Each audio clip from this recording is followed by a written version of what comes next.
अगर जन्म कुंडली में काल सर्प दोष बन रहा है तो इससे मुक्ति पा सकते हैं आप। शारीरिक, आर्थिक और मानसिक तीनों रूपों से प्रताड़ित करता है काल सर्प दोष। और अगर आपके जिंदगी में और आपके जन्म कुंडली में ऐसा ग्रह है, आप इससे परेशान हैं, तो आप समझिए कुछ न कुछ लक्षण है आपके जन्म कुंडली में। व्यक्ति के जन्म कुंडली में शुभ और अशुभ ग्रह का काफी संकेत होता है।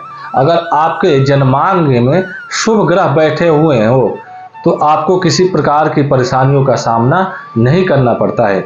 वही अशुभ ग्रह का संकेत ये दर्शाते हैं कि व्यक्ति मेहनत करने के बाद भी उसका फल आपको नहीं मिलता है। अशुभ ग्रह में से एक है आपका वही काल सर्पदोष। काल सर्पदोष होने से व्यक्ति की कई तरह से शारीरिक और आर्थिक रूप से समस्याओं का सामना करना पड़ जाता है और समस्याओं में घिर जाता है वो व्यक्ति।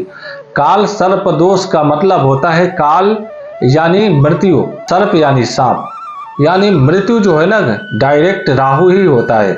12 प्रकार के काल सर्पदोष होते हैं।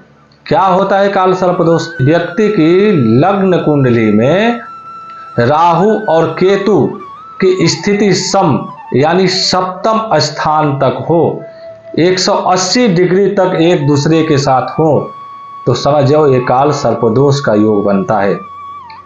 दूसरा योग क्या है? काल सर्पदोष जो है राहु और केतु के मध्य में सारे ग्रह अगर बैठ जाते हो तो काल सर्पदोष योग बनता है। तीसरा क्या है? राहु और केतु के बीच में या बाद में भी चंद्रमा अगर प्रवाहित होता है तो समझिए 47 वर्षों तक काल सर्पदोष बनता है। इसका लक्षण होता है व्यक्ति को सोते समय मृत व्यक्ति का सपना देखना, बार बार नींद में उठकर बैठ जाना, घबराहट होना, पसीना हो जाना। शारीरिक लक्षण क्या है? हार्ट अटैक का खतरा ज्यादा करता है क्योंकि मन और मस्तिष्क पे ज्यादा प्रभावित करता है।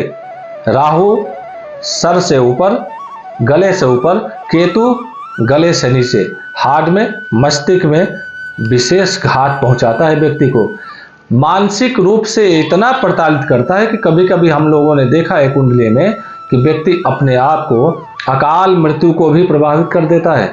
कुछ करने को मन हो जाता है और कुछ कर लेता है, घटनाओं का शिकार भी हो जाता है क्योंकि मन को कंट्रोल कर लेता है, मस्तिष्क को जकड़ लेता है राहु और केतु। समय रहते दोस्तों इसका उपाय नहीं करेंगे तो आप जिंदगी भर मानसिक रूपों से प्रताड़ित होते रहेंगे। भगवान शंकर और माता पार्वती की आराधना करने से दोष समाप्त हो जाता है। घर में क्या होता है? पति पत्नी में आपस में बात विवाद, लड़ाई झगड़े और छोटी छोटी बातों को लेकर क्लेश बाधा इतना पहुंच जाता है कि कोर्ट कचहरी तक भी खींच लेता है राहु और केतु। अब इसका उपाय करना है, एक नारियल लेना है जटे वाला, उसमें 7 कलावा बांधना है और बांध करके उस पर पुष्प, रोली वगैरह इत्यादि करके मिठाई के संग भगवती के मंदिर में आप ले जाकर प्रवाहित चढ़ा दीजिए और आप पंडित जी से बोलकर उस नारियल को आप प्रसाद रूप में ले आइए।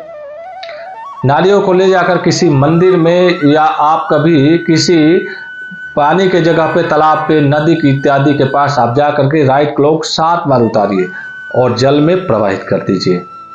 काल का काल भी आपका कुछ नहीं बिगाड़ सकता। दूसरा उपाय, जिस मंदिर में आप भगवती के मंदिर में दर्शन करने गए हैं दोस्तों, उस मंदिर में शंकर जी का अगर मंदिर हो, गंगा जल में दूध मिश्रित करके ओम नमः शिवाय पंचाक्षरी मंत्र 108 बार बोलना है, भगवान शंकर का आपको अभिषेक करना है। ये करके वहां से आप बैठ करके पूजा करके घी का जोपत जला करके चुपचाप अपने घर में आ जाइए। जय माता दी।